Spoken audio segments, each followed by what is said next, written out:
কি আবুল হাসান আব্দুল্লাহ কি কথা বলতেই হবে, বলেন বলেন। আমি সব সময় হচ্ছে বিভিন্ন মানে বিরোধিতার জন্য দাঁড়াই। আজকে থ্যাংক ইউ জানাচ্ছি যে আজকে এই ধরনের একটা সিদ্ধান্ত নিয়েছেন। আমার এই অপোজিশন থেকে আপনাদের সবাইকে থ্যাংক ইউ জানাচ্ছি যে একটা বসার অন্তত জায়গা হয়েছে।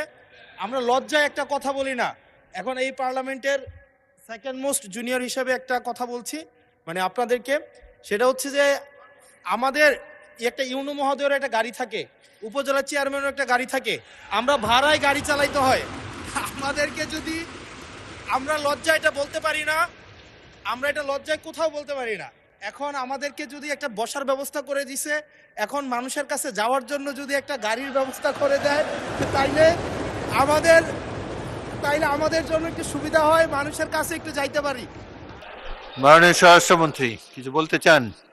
স্পিকার, স্পিকার আপনাকে ধন্যবাদ। আজকে এমপিদের প্রাপ্তির পরে অপ্রাপ্তির খবরটা বলতে চাচ্ছিলাম না। আমাদের মাননীয় প্রধানমন্ত্রী যেদিন সংসদ নেতা নির্বাচিত হয়েছেন, আমাদের পার্লামেন্টারি পার্টি মিটিংয়ে প্রথমেই দুইটা অনুশাসন দিয়েছেন যে আমরা এমপিরা এই নতুন পার্লামেন্টে জনপ্রত্যাশা অনুযায়ী আলাদা কোনো সুযোগ সুবিধা নেব না।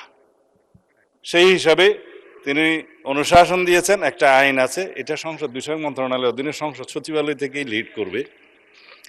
এই আইনে আমরা একটা সংশোধনী আনবো যে এই মহান জাতীয় সংসদের কোনো সদস্য আমরা ট্যাক্স ফ্রি গাড়ি নেব না। এইটা মাননীয় সদস্য বাদে বাকি সবাই তালে দিছে, কিন্তু আমাদের মাননীয় সদস্য ছাড়া দিছে। তবে সংসদ সদস্যগণ নয়, শুধু বাংলাদেশের এই সরকারের সমস্ত মন্ত্রী, সরকারি কর্মকর্তা যারা গাড়ি পায়, তেল পায়, সেটা আমরা ক্যাবিনেটে একটা ডিসিশন নিই। ইতিপূর্বে আপনারা নিশ্চয়ই নিউজ পেপারে দেখেছেন, এই ক্রাইসিসের সময় শতকরা 30% তেলের বরাদ্দ আমরা কমিয়ে দিয়েছি এবং খ্রিস্টতা সাধনের উদ্দেশ্যে সরকারি কর্মকর্তাদের আপাতত লোন সুবিধা যেগুলো আছে সেটাও কাটিল করা হয়েছে ফর দি টাইম বিং।